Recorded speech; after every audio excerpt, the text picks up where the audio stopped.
Bonjour, samedi 1er août 2020, il est 6h30 et c'est l'heure de vous informer sur RTI 1.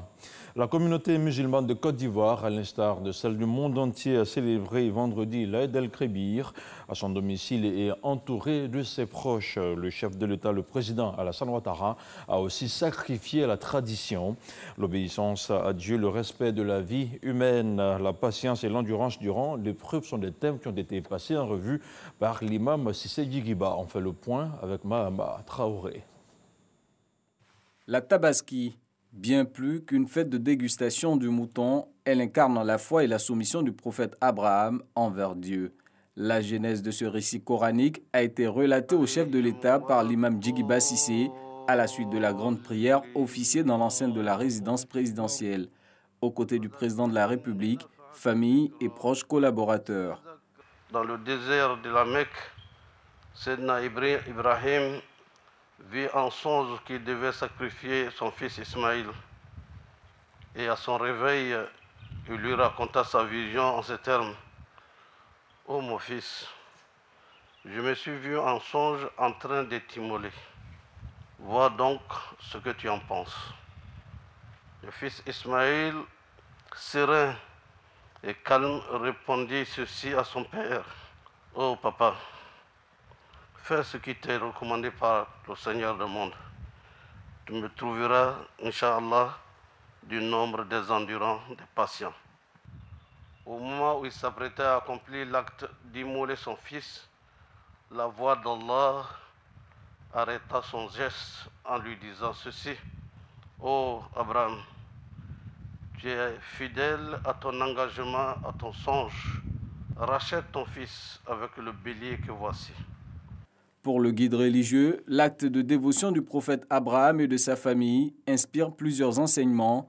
Imam Djighiba Cissé insiste en particulier sur la capacité de résilience du croyant musulman face à l'épreuve. Celui qui croit à Allah d'une foi sincère, je lui donne une porte de sortie à toutes les difficultés auxquelles il est confronté. Examinons notre vie à nous-mêmes. Combien d'épreuves que nous traversons depuis des années et des années, je dirais depuis l'enfance jusqu'à cet âge. Des épreuves de diverses natures qui peuvent ébranler. Mais le Seigneur demande dit ceci, celui qui craint Allah et qui s'en remet à lui, il lui facilite le chemin d'accès au bonheur auquel il aspire. Le président de la République s'est adressé aux Ivoiriens à l'issue de la prière. Nous venons de prier pour la paix dans notre beau pays. Nous venons de prier pour que tous les habitants de Côte d'Ivoire aient la santé par ce temps de pandémie, le coronavirus qui a fauché beaucoup de nos concitoyens. Et je voudrais dire à tous mes concitoyens que l'Aïd el-Kébir est une fête et un moment de recueillement pour nous tous. Et prier le Seigneur pour que la Côte d'Ivoire continue d'avancer dans la paix. Bonne fête de Tabaski à tous nos concitoyens. En cette journée de célébration, prières et bénédictions sont fortement recommandées et exaucées. Alors l'occasion est mise à profit par le chef de l'État et ses proches pour adresser des vœux sincères et pieux à Dieu. Paix et bonheur dans vos familles, ce sont les vœux du chef du gouvernement. Le Premier ministre et ministre de la Défense a également participé à la fête de l'Aïd el-Kébir. Ahmed Bakayoko était à la grande mosquée de la Riviera Golfe, où il a pris part à la prière marquant la soumission d'Abraham, le père du monothéisme, à Allah. Autre chose, à présent, l'édition 2020 de la Semaine nationale de la propriété démarre ce samedi et va se dérouler jusqu'au 6 août prochain. Cette 5e édition mettra l'accent sur la sensibilisation des populations à améliorer leur cadre de vie. Sur le sujet, le gouvernement ivoirien a produit une déclaration décryptée par Grace Kando. La Semaine nationale de la propriété, instrument de promotion de la salubrité, se veut un cadre stratégique de sensibilisation et d'éducation au changement de comportement. Le malheureux constat que nous faisons tous est que les règles élémentaires de propreté et d'hygiène sont constamment foulées aux pieds. La malpropreté est encore visible dans les ménages, les écoles, sur les lieux de travail, les lieux d'habitation, les lieux de restauration collective, les établissements sanitaires, les gares routières et même dans les administrations publiques et privées. D'ailleurs, l'actualité marquée par la pandémie de la COVID-19 nous rappelle plus que jamais la nécessité de nous approprier les règles minimales d'hygiène de vie que sont le nettoyage et la désinfection de nos domiciles, lieux de travail et espaces publics. La propreté constitue un des principaux déterminants de la santé publique. Selon l'Organisation mondiale de la santé, environ 25% de la morbidité dans le monde reste imputable à un environnement insalubre. En cette période de crise sanitaire, chaque citoyen et chaque citoyenne doit contribuer à la préservation de la qualité du cadre de vie par des gestes quotidiens simples tels que le bon conditionnement des déchets dans des sacs poubelles, le nettoyage de nos lieux d'habitation et de travail, ainsi que des espaces publics. La ministre Anne-Désirée Ouloto rend hommage au Premier ministre Amadou Gon Coulibaly pour son leadership et son engagement qui ont permis à la Côte d'Ivoire d'être une référence en Afrique en matière de propriété et de gestion des ordures ménagères. Et on parle maintenant de la maladie à coronavirus. Le ministère de la Santé et de l'Hygiène publique a enregistré vendredi 31 juillet 69 nouveaux cas de Covid-19 sur 951 échantillons prélevés, soit 7,2% de cas positifs, 268 guéris et 2 décès. À la date du 31 juillet, la Côte d'Ivoire compte donc 16 047 cas confirmés, dont 11 428 personnes guéries, 102 décès et 4 517 cas actifs.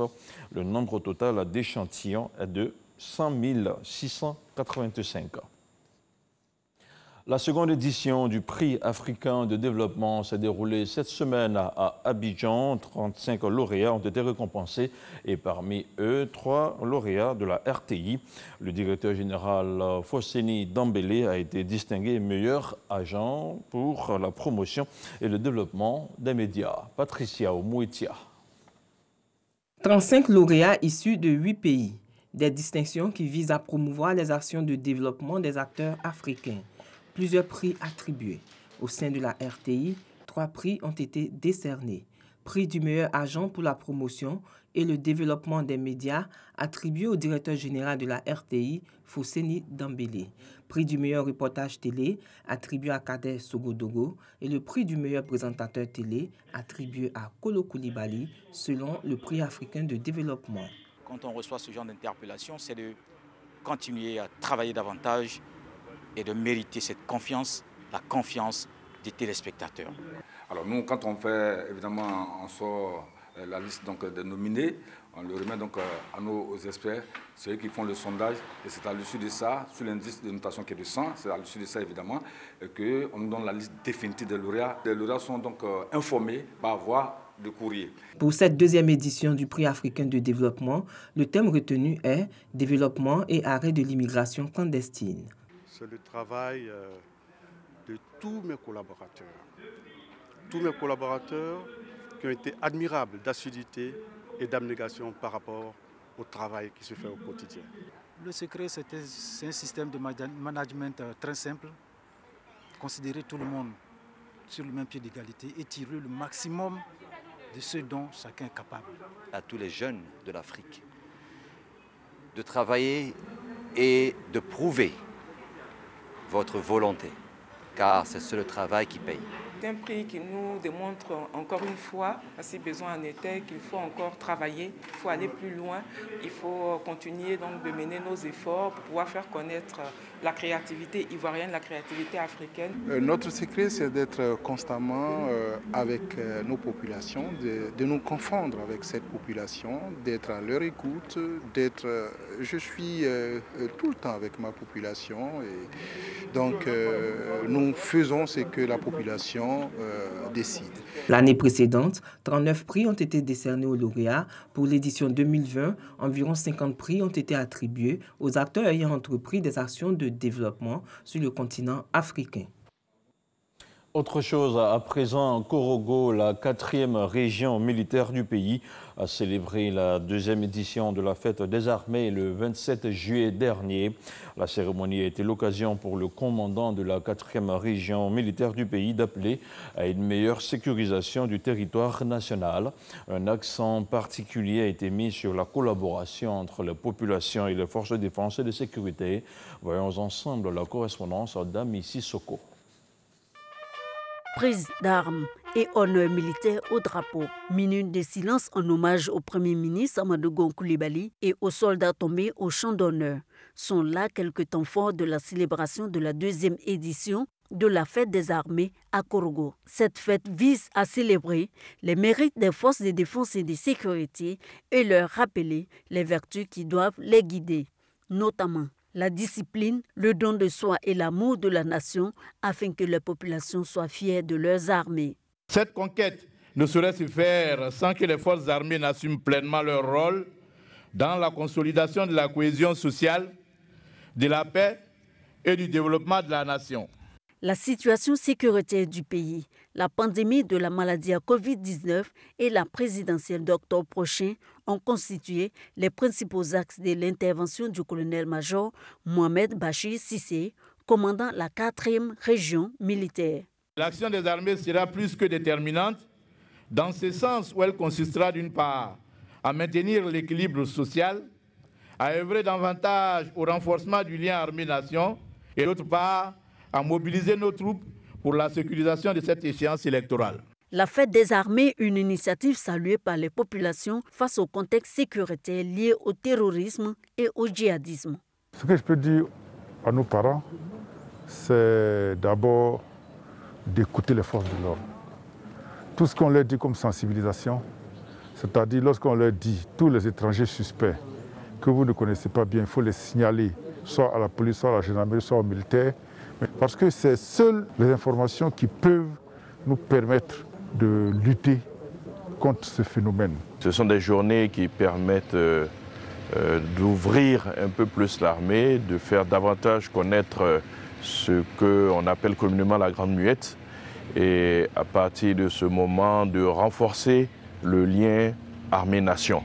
Le colonel-major Mohamed Bachir Cissé a appelé au patriotisme et à la nécessaire collaboration entre les populations et les forces de défense et de sécurité. Dans l'actualité hors de nos frontières, après 5 mois de fermeture pour cause de Covid-19, les avions peuvent de nouveau circuler dans de nombreux pays d'Afrique de l'Ouest. La mesure prend effet à compter de ce samedi 1er août, à condition que les voyageurs présentent un test négatif au Covid-19 datant de moins de 72 heures pour atterrir ou pour quitter ces pays.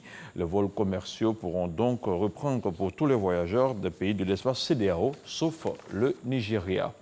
Et puis, les membres de l'Organisation mondiale du commerce ne sont pas parvenus à s'entendre pour désigner un directeur général intérimaire avant la nomination à la rentrée du successeur du Brésilien Roberto Azevedo, a annoncé vendredi l'institution qui est plongée dans une situation de crise. Il n'y a pas eu de consensus, a déclaré le porte-parole de l'OMC, Kate Rockwell, alors que les membres de l'organisation devait désigner un des 4 directeurs adjoints de l'OMC.